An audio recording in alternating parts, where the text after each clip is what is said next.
Johnny. You're still afraid. Stop it now, I mean it. They're coming to get you, Barbara. Stop it. You're ignorant. They're coming for you, Barbara. Stop it. You're acting like a child. They're coming for you. Look. There are 3 people on this planet that missed graveyard cars last week. Barbara, her idiot brother Johnny, and you.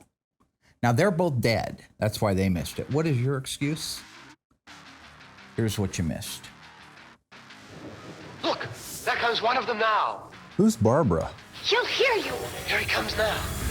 Last time, Mark, Alyssa, and Dougie installed the drivetrain in the ultra-rare, one of 2, 1970 Hemi Coronet Convertible RT.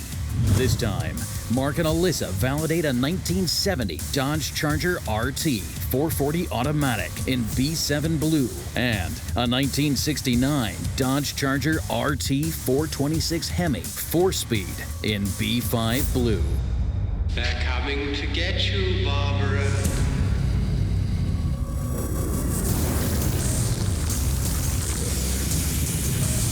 It has been established that the unburied dead are coming back to life.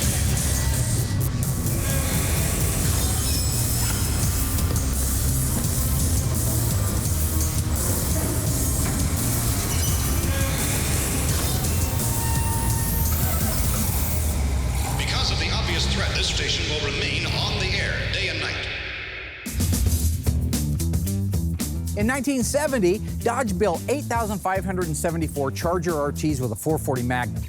Of those, only 1,443 had a 4-speed transmission. That left 7,131 with the automatic transmission. This B7 blue, white top, white interior, AM8 track air conditioning car is one of them.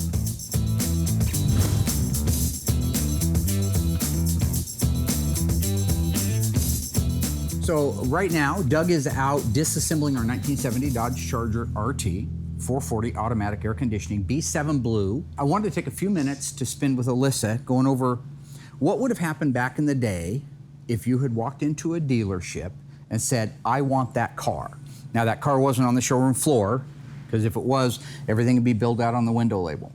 But it's more like that car wasn't on the showroom floor, but you wanted to order it that way, exactly that way. So what we're gonna do is we're gonna go back through an original. We have the original actual color and upholstery selectors, so we can find the exact original. These are not replicas, it's an original book. Then we do have a replica of the original 1970 Dodge Salesman's book. This is the thing they kept in their pocket when people would walk onto the lot. They'd tuck it in their little polyester shirt right there and they'd be ready to go to town. And then I have a decoder book over here. Not that I need it, but in the event that I do, it's nice to have it handy. So what we're gonna do is we're gonna start by reading the Fender Tag. She's gonna write down the MSRP on the car, all the options, and then we're gonna total it out at the end. Okay. You ready? Yeah. Okay, so the first thing we wanna do, this is our Fender Tag. If we read our Fender tags like we've learned, bottom to the top, left to right. In this particular case, there are no options that we need to look up on the bottom row, but just real quickly, E86 means it's a 440 Magnum, D32 heavy duty 727 torque flight. XS29 is the first 4 characters of the VIN, means it's a Charger RT. U0G, the U means it's a 440 Magnum, the 0 means it's a 1970, and the G means it was built in St. Louis. The rest of these are the sequence of the VIN. Now the next row up starts getting to color. When you get into color interiors, that's when you tend to start getting into options.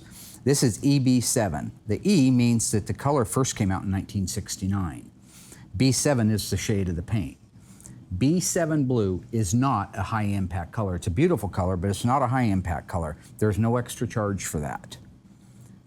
C6XW, that's a bucket seat in white vinyl.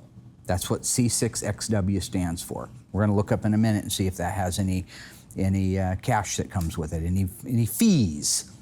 EW1 is the interior upper door panel paint. That's white. That won't be any charge for that. B11 is when the car was built. V1W means that it had a white vinyl top. B51 means it's power disc brakes. Well, in this case, it's power disc brakes. It could also just mean it's power brakes if it was a drum car.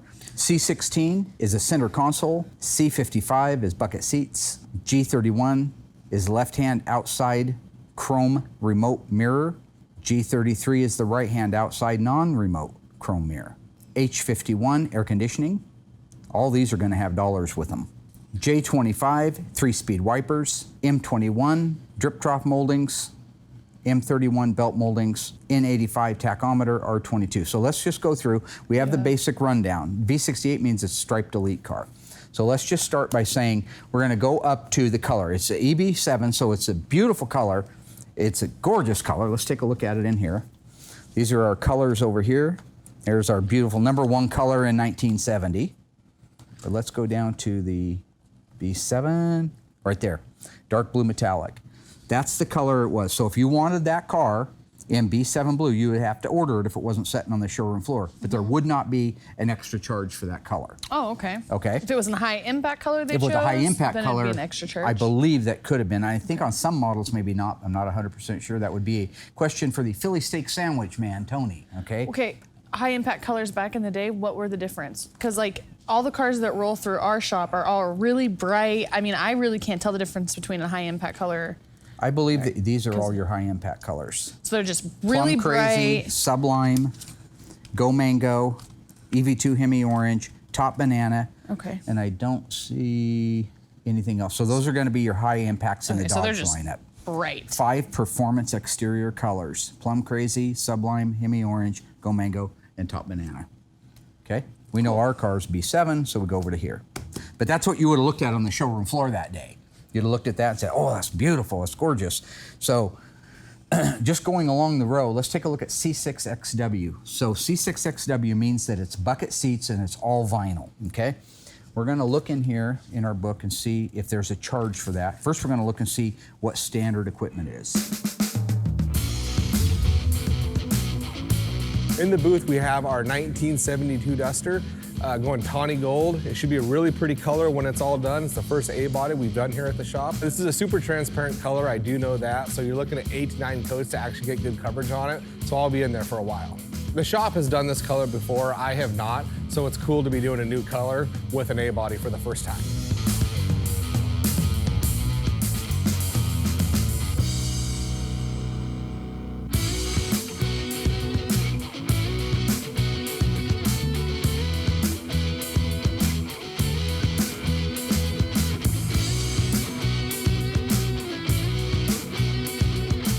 It wasn't difficult, it was just, you know, it's one of those things when you do that, a car that's super transparent, you just know you're gonna be there a while. It took 4 gallons to get good coverage, so you just gotta slow down, take your time, and just go through the steps, and everything came out great because of that.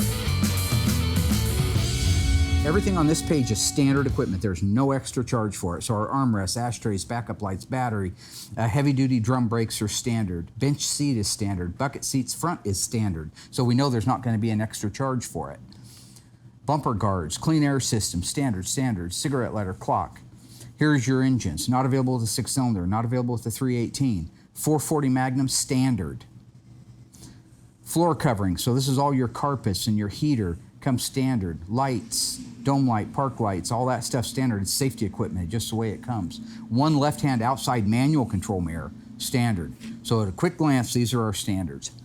So we know now that the B7 Blue isn't an extra charge, and bucket seats is standard on the car. So unless there was a code in here for a leather, then we would know that C6XW, and you match it up down here, C6XW, that's the beautiful, beautiful white that would be setting against that beautiful B7 Blue.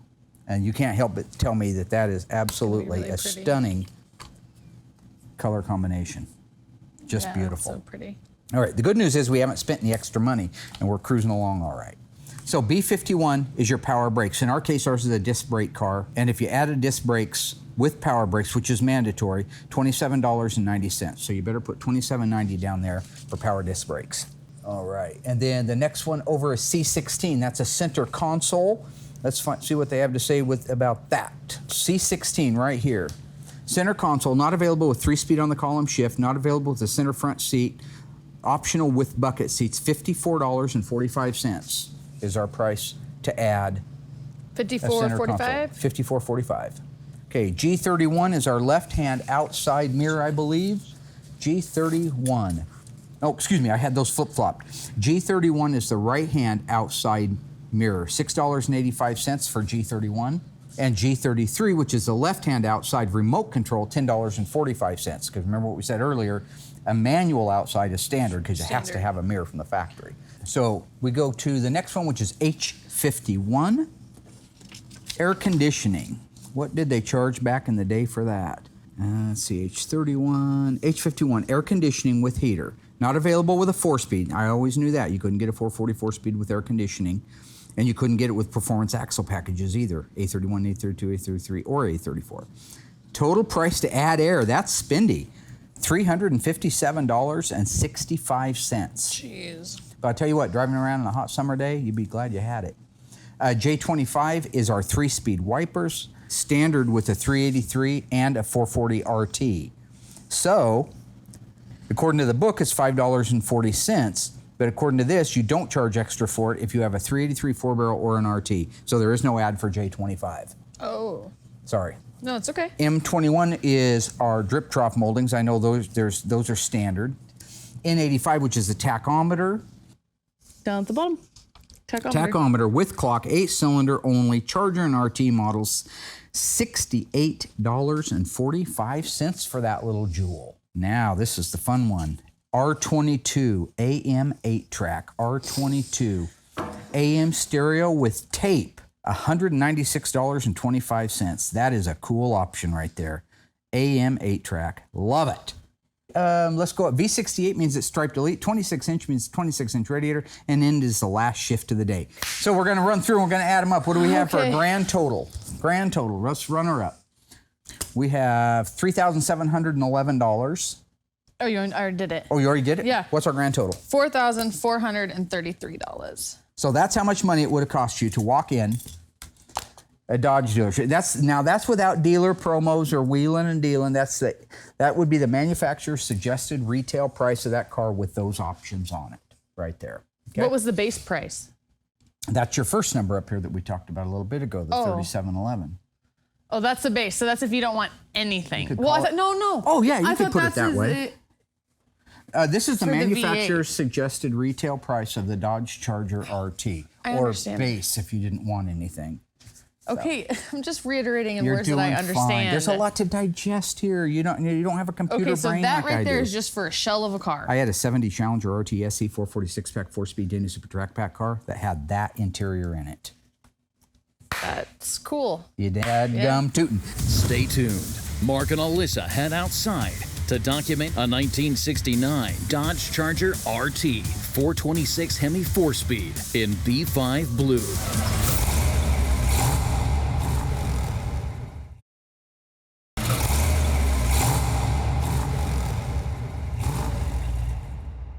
In 1969, 432 Dodge Charger RTs left the assembly plant with the legendary 426 Hemi. 225 of them were automatic transmissions, while only 207 were 4-speeds. This is one of those 4-speed cars, and the restoration begins now.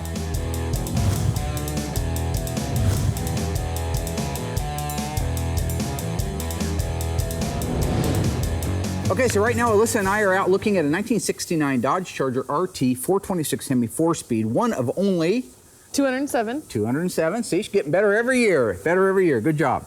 The reason I want to go over this car before we disassemble it, Doug's all queued up and he's ready to go to town on getting it taken apart, inventory, so we can get it off and get it dipped and begin the restoration. This car has a flaw, a VIN flaw. Oh. Now, there's a lot of speculation when out there in the world when there's a flaw. Is it a flaw or is it a super rare car? Now, in this case, we already know it's a super rare car, but I've had people send me VIN numbers like a 73 Cuda that's got a U code in it. Well, the 440 Magnum wasn't available. It's 440 Super Commander wasn't available after 71. So it was just a goof up or a typo. Just like if you put an A where there should be an O. Okay. In this case, we're dealing with a 69 Charger whose VIN should be XS X-Ray Sam 29J9G. Now that J is what makes it a 426 Hemi car. Okay. On our car, it's missing on the dash fin. So I want to show you what that looks like and how you can find out, besides just a dash fin, that it is a legitimate Hemi car. So are you that ready? was going to be, yes. What was your question? That was going to be my question, is how do you know it's not a fake VIN versus a mistake? Or goof it, right. And there's other things, there's other DNA evidence on the car that's going to prove that that car is a real one of 207 1969 Dodge Charger RTs with a 426 Hemi. Okay, I'm excited to see. And just out of curiosity, if it was an automatic, how many were built? Oh. Let me help you out. There were 432 total 69 Charger 426 Hemis. See? 207 of them. So 432 minus 207, you got the answer. Do that at home, kids. Okay. There's Math pressure. wasn't her strong suit. It's okay. Let's look at this thing. Okay. Let's start by looking at the dash VIN. Now, this plate right here cannot be reproduced. Okay. They can legally reproduce the Fender Tag, the door VIN label in 1970 and up. They can make replicas of original window stickers. But you can't duplicate this, and you can't duplicate a broadcast sheet. It's again the law. So whatever you have is what you have. Let's start by looking at the VIN number. First, I'll have you go ahead and read it off.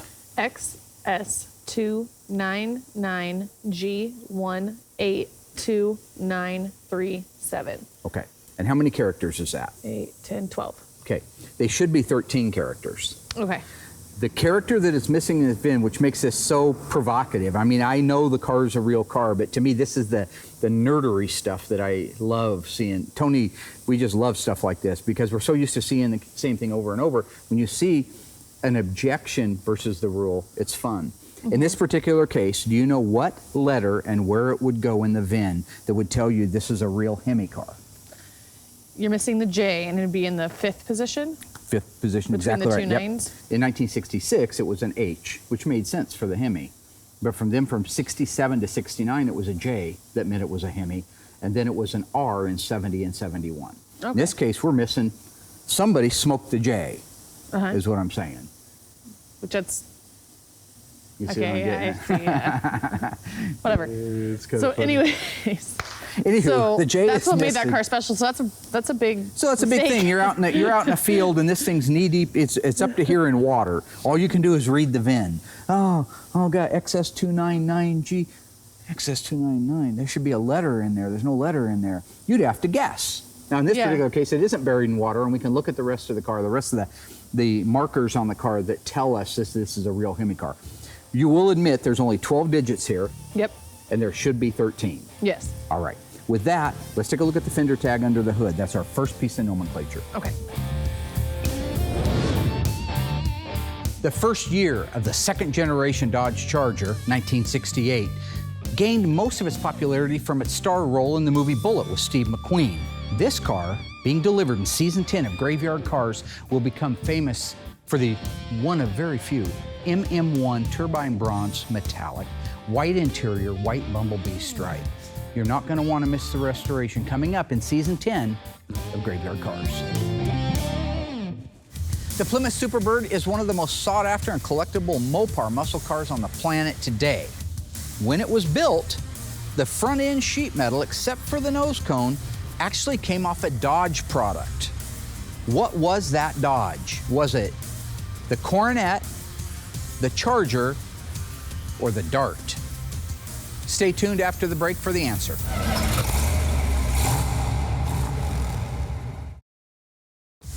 1970 Plymouth, keyword Superbird. It featured Dodge fenders and hood. They were modified, but they were still Dodge products. What did you guess? If you said Coronet, you're absolutely right. The Plymouth Superbird used Coronet fenders and a Coronet hood that were modified. Now, today, they do not reproduce the fenders or the hood for the 1970 Coronet, which is why you can pay a pretty big premium for a pair of fenders and a hood if you're building a tribute car.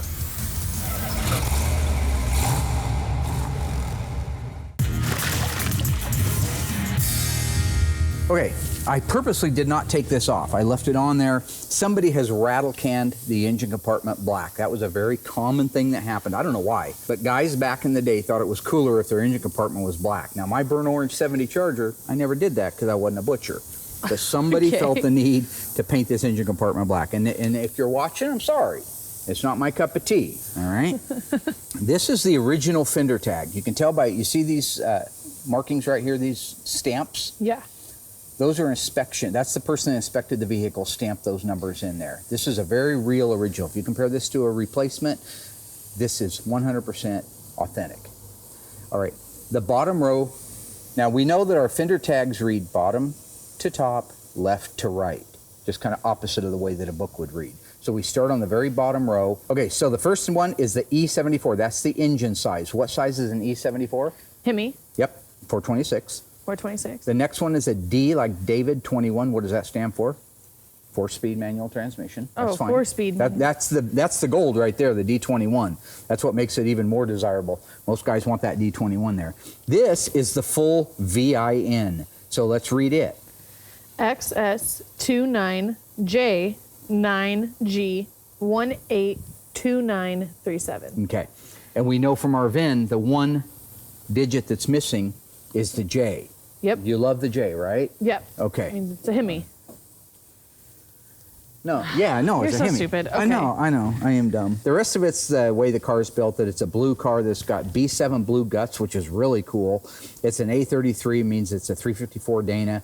It's a light group car, AM radio. V1X is a vinyl top car. This would be a very pretty car. It's a striped elite car, which is unfortunate, but we may end up adding a Bumblebee to it. But now we have an original Fender Tag that does have the full VIN on it. And that VIN is very important because of that J right there. Now, the secret or hidden body numbers that will match the last 8 characters of that VIN, let's take a look at those. 6 characters? Well, the last 8 characters. Oh, so it's going to be 9G. Right, except that they usually put the G and the 9 backwards for some reason. But let's take a look at the radiator support. This is the upper radiator support, or the yoke. This is one of the hidden numbers that they talk about. And the reason they call this one a hidden number is if you look, there's the number. If the radiator was mounted in this car, it would be difficult to see it. You can, but it's difficult to see, and that's one reason they called it a hidden number. This is a theft prevention thing. If somebody stole that Fender Tag, or they stole the car and they put a different Fender Tag on it, and it didn't match this number here, or the dash bin didn't match this number, something's up. Yeah. This is the things that make it numbers matching. Now this one's missing the original engine and transmission, so it's not a numbers matching engine and transmission, but the body is. All right, so let's take a look at that code right there. I'll point to it. Okay, so it's G9182937. Okay. So. And if you read over here. They flipped the 9 and G around, which you said they were going to do that. They do that. And then it's 182937. Perfect. So it's the same. So looking at this radiator support in through these areas here, it's really hard to see, but this is all original spot welding through there. So that tells me that radiator support's never been changed. So now there's another hidden number on the back of the car on the trunk lip. So let's take a look at that. Okay.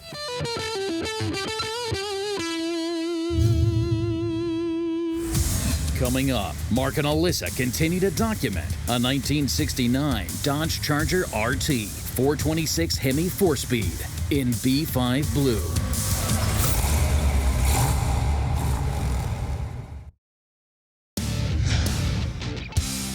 Raise it up. There's our lid. So that's where the VIN is. Why don't you go get the drill and the wire brush off the Ranger. I've actually cleaned this off earlier. So normally, here's what you have. You see the weather strip that goes around this side right here, all the way around? Yep. It went at one time, you can see the residue of it all the way around. They put that VIN underneath the weather strip, so you have to pull that weather strip back. Anytime you see me documenting a car, like when they were over at Summers that time with the 69.5 Super B, that was one where you have to pull it back and you have to run the risk of ruining the paint, because if it's flooded, you got to see those numbers. And what I want you to do is run the wire wheel on this area through here and get it cleaned up. Make long strokes left and right. So, starting at the beginning, this number is going to read exactly the way the core support number read. Okay, so read that off. G9182937. 2937. Absolute match to the rest of the car. Yep. Now, also just to point out, that is definitely a number 1 and not an I. I've had people make the mistake of thinking that's an I because it looks like it. Yeah. They never put an I in the VIN. They didn't want it confused with a 1. And there's no zeros here, but if there was a 0 in there, it would really be the number 0 and it wouldn't be the O. They also never put an O in the VIN. Okay, so we know now that the trunk lip hidden numbers that spend its whole life underneath that weather strip match the radiator support, which spent its entire life on the car, which match the fender tag that doesn't look like it's ever been off, matches the dash VIN. So right now, from the numbers, from the nomenclature standpoint, we're golden. Yep. I'm gonna have Doug raise it up in the air because he's gonna start disassembling it. When he gets it up, I wanna look at the markers underneath the car that also tell you this car left the factory designed to be a Hemi car. Okay. Rooster! Little red rooster! Punky rooster! Why do you call him that? Ever tell you about the time he was dragging a mannequin up the hill he dug it out of the garbage down there at Payless, and he was walking up the hill with it like this? Oh, just tell him what a great job you've been doing. So far, Mark and Alyssa calculated the 1970s cost of building a Dodge Charger RT 440 automatic with air conditioning, B7 blue over white interior. Now, Mark and Alyssa finished the documentation of the 1969 Dodge Charger RT 426 Hemi 4-speed in B5 blue. Back in season 3, we did an inspection of this car. It's a 1969.5 Dodge Superbird, an M code car. It's an A12, one of only 826 ever made. Now, it has gone through the body, gone through the metal shop, and ready to be finished. The owner is anxious, we're anxious, and now you can not only be anxious, but watch it in Graveyard Carz Season 10.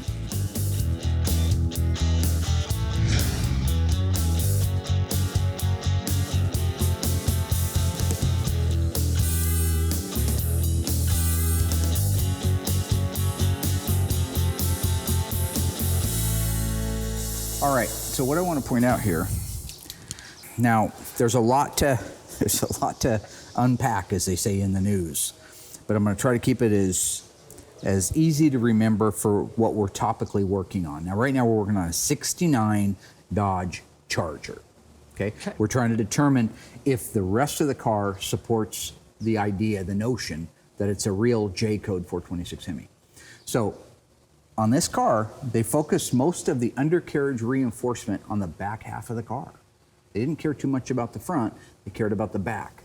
Okay. So if you use your light and light this area up right here, do you see this steel plate that's been welded in? Yes. It definitely does not look like something that the assembly line put on, meaning it wasn't spot welded, but it was an afterthought by the factory. That's why it's MIG welded into place. It ties this frame rail together with this leaf spring hanger or shackle hanger at the back. It gets this area really solid so that it can't twist. Okay. Now, they never built a convertible Charger, period, okay? But if you had a 69B body, the other ones, like a Hemi Roadrunner convertible, it would certainly have those. But let's say it was a 318 convertible satellite, it would also have those. They were worried about twisting the car, even though the engine didn't mean it would have enough horsepower to twist. When they cut that roof out, they knew they were going to lose a lot of strength. Yeah. So a 318-69 satellite would also have that. There's one on this side, and if you look over here, this is the matching one to it right here. You can see that they've got a plug weld here, and then they've MIG welded it around the edges. And that again ties our frame rail to our leaf spring shackle. So if we go forward a little bit, the only other two areas that make this very, very unique Hemi is, take a look here, use your light. Now, this plate here is absolutely 100% what every B body would have, this one here. But do you see this insert piece that's been welded in? Mm-hmm. This smaller one? Yeah. That's the pinion snubber reinforcement. They anticipated that Newton's theory of opposition, for every action, there's an equal and opposite reaction. Yeah. Yeah, Newton's theory of opposition would really come into play on a 426 Hemi, that thing would spool up and that this rubber would hit that floor. Now they knew it was going to probably do it on a 440 car. They knew it was going to do it on other cars if you wound it up and dumped the clutch. But on this one, they were so sure of it, they wanted to reinforce that pinion plate right there. Wow. So that is a factory piece, and you notice it's welded on very much like those back ones. It wasn't a spot weld on like every car got it. It just got that. Now, if you had a convertible 69B body that was a 318, you wouldn't have got that. They weren't worried about that pinion hitting there. So the last thing is the subframe connectors at the front of the leaf spring, all right? Okay. So let's take a look at this one right here. Here's some unique things that they're also anticipating a lot of torque. This subframe connector or torque box. Typically speaking, this wouldn't be there. Like on a 440 car, a 69 Charger RT 440, it wouldn't have it. But look what they've done. They've tied this frame rail, which they tied at the back. They tied it at the front in with the floor pan and the rocker. Look at that series of welds. Those are all after the thought welds that a Hemi car would get. If you look up in there, you see how they're welded. Huge spider up there too. Okay. All right. That's huge. We're going to ignore the spider because I don't like spiders either, so let's not talk about that. Now, if you look in there, do you see that steel plate that has a hole in it and part of it's welded up? Yep. Right there? That also reinforces. There's another one on the other side, and that reinforces the front of the leaf spring hanger where it goes into this section of the frame rail. Come over to this side, and you can see it right up through here very barely, but do you see that extra piece of metal in there? Those are what tell you this is a real live 426 Hemi 1969 Dodge Charger. Okay? Okay. All right. Class adjourned.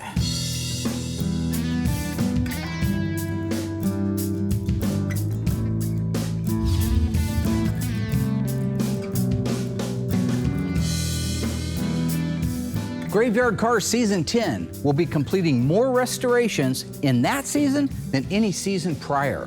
One of those cars is going to be this 1969 GTX 440 automatic white interior over B5 blue paint. The guy that commissioned it to be done has been dreaming about this car his entire life. It's time for that dream to come true. Stay tuned. Graveyard Carz Season 10.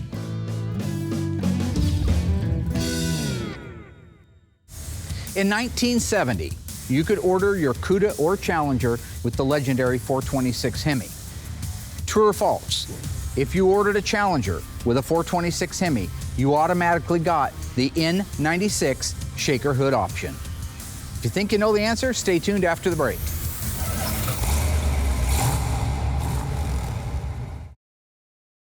All right, my fellow ghouls, how did we do? If you went out and you bought a 70 Challenger 426 Hemi from the factory car, did you automatically get the shaker hood? If you said no, you're actually right. It's kind of interesting. Now on the Cuda, the 70 Cuda, absolutely. If you got a 426 Hemi, you got a shaker hood. But on the Challenger, the shaker was still optional. So for example, we have a 1970 Dodge Challenger 426 Hemi original Survivor car, and it is not an N96 shaker hood.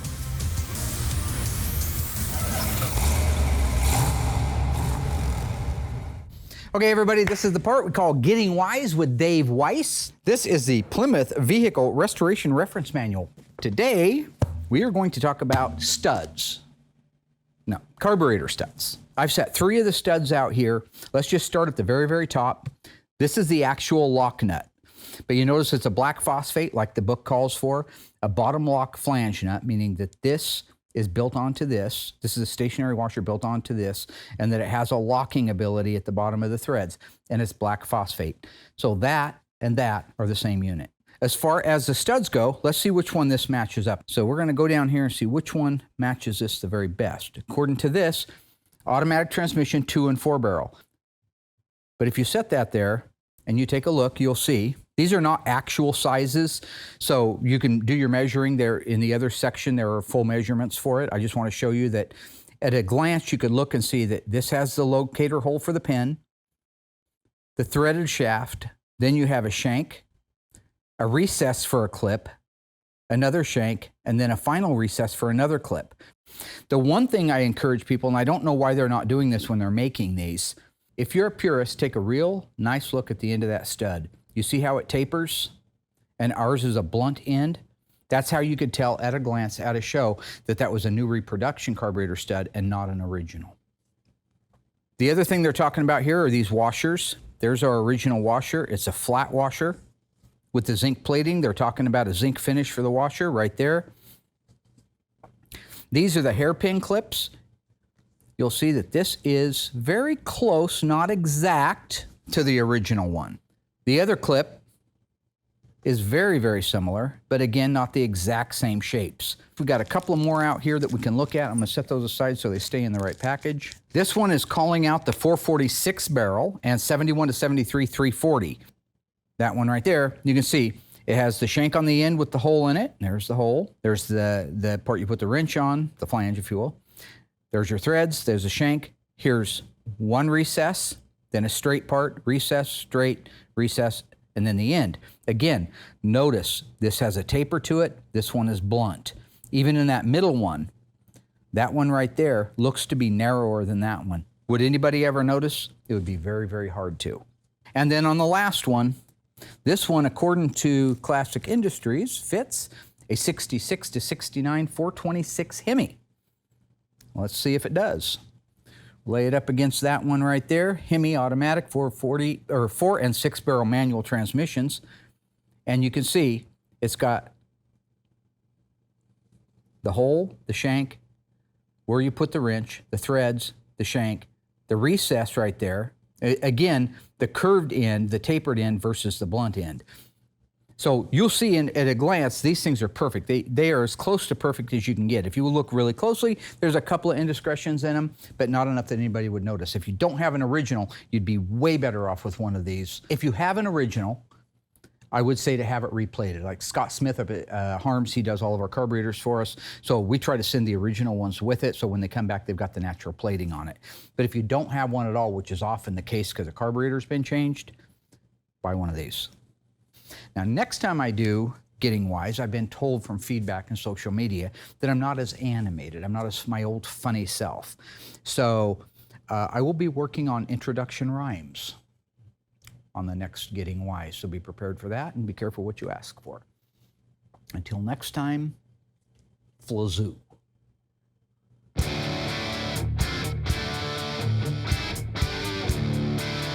Right here is our 1972 Duster. We got the buffing completed, the undercoating is done, and I'm getting ready to roll it over to Dave for final assembly. We didn't have any problems with this car other than it just takes time. You know, it was 8-9 coats of color, so that took some time, but outside of that, the car looks amazing. It's gonna be one happy customer when this thing is done.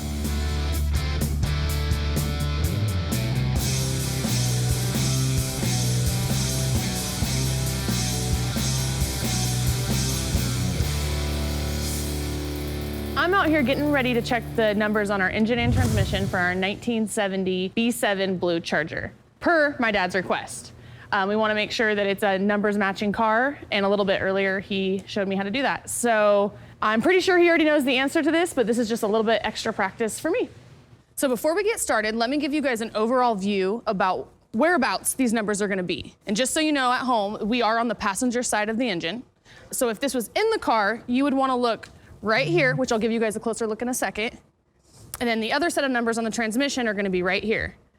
And if you can tell, it looks like someone has already been here actually and done some cleaning. And if I had to take a guess, I'd think it's my dad. Remember what we're looking for, the last 8 characters of the VIN, because it's a 1970. If it was a 1969, we'd be looking for the full VIN. So let's get started. All right, so I've just got my brake clean here. I wanna start with the transmission, since it looks like this is where my dad started. Be a good starting point. Right. Okay, I see some numbers coming through. All right, so let's take a look at the numbers and see what we got. Looks like a 0G158235, which sounds really familiar, but I want to double check them with my notebook because I got those numbers off the VIN. 158235. All right, it matches. So this does look like it's a numbers matching transmission. So let's check the engine and see if it matches as well. So where we're gonna be looking for these numbers on the engine is right here in this raised area. So you see this area here, this raised area? They did that intentionally so that they could shave this bottom portion off and put the VIN. So let's clean it off and have a look. I already see the numbers coming through. All right. Looks like a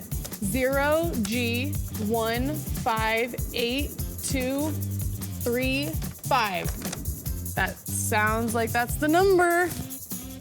0G158235.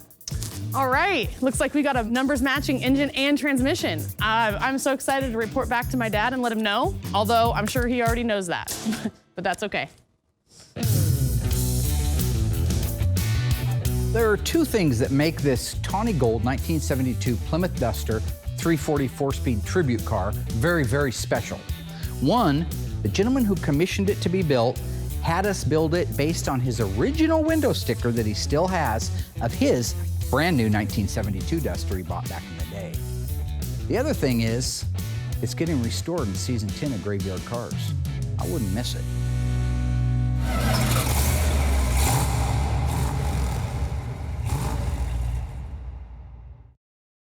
One of the first vehicles you're going to see completed in season 10 of Graveyard Cars is this 1970 Dodge Coronet RT convertible. It's optioned with a 426 Hemi and a 4-speed transmission. It is only one of two ever made. To put that into perspective, the most collectible Mopar muscle car on the planet today is the 71 Hemi Cuda convertible. They made 11 of those. This is not one you're going to want to miss.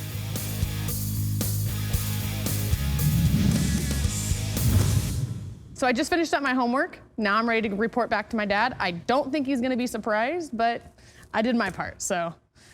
Dad? This is actually really cool. I had one of these cars with this houndstooth interior in it. Our Hemi Challenger out back actually has this interior. Dad? Yeah. Oh, here you What are. you, Bobo the circus clown running around screaming my name? Yes. Okay. Okay, how'd we do? I got good news for you. We have a numbers matching Numbers up the engine crap shack. and transmission. Of course we But you already knew that, didn't you? did. Wow. I don't know why Did you? assume. Well, you it see how I looked like cleared off someone- the transmission? yeah, it looked like I didn't someone clear already off the engine though, did I? Oh, The thank engine you. went, well, how is our inflation thing? Let's talk about that. $4,433 in 1970. Lism plasm zoo. Today, Yeah. you'd have to pay $28,987.82 to get that car. Actually, so think about that. You walk into a Dodge dealership right now and you say, I want a 70 Charger RT 440 automatic. It's a brand new car, so we don't have to talk about numbers, right? 28,000 wouldn't be a bad number in today's world. I mean, that's a V6 Challenger in today's world. My Scat Pack shaker car was like 46, so. My Charger was like 22. Yeah. This is that one time a year I get to say season finale. Actually, we do two of them a year, but this is the one time I get to say season finale. Best season ever. Had a not only a fantastic week, got a lot done, you learned a lot. You got a chance to look through an original 1970 Dodge dealership book and be able to pick out the colors in the original upholstery. Not just copies of them, but the actual original book. Why are you laughing? No, it was really cool to be able to see those. I just know it means so much to you. Well, it should mean a lot to you too. I I mean, know, it's Graveyard it should Cars probably is mean one of 207 1969 Dodge Chargers. I've been waiting my whole life to see those swatches, so. We appreciate you guys watching. We look forward to seeing you this fall. We're trying, no promises, no guarantees, but we're trying to get an episode to time to come out right before Halloween. We've always wanted to do a Halloween edition of Graveyard Cars, so nothing promised. We're working real closely to get it done. Dracula. No, this is going to be like we got to stay at a haunted mansion or something No, like that. not A real doing it. one where people was murdered and stuff. Yeah, I'm not gonna do that. yeah. Some guy running around at midnight wearing nothing but a butcher knife. You know what I mean? Are we done? Okay. Thank you, guys. Can I say butcher knife?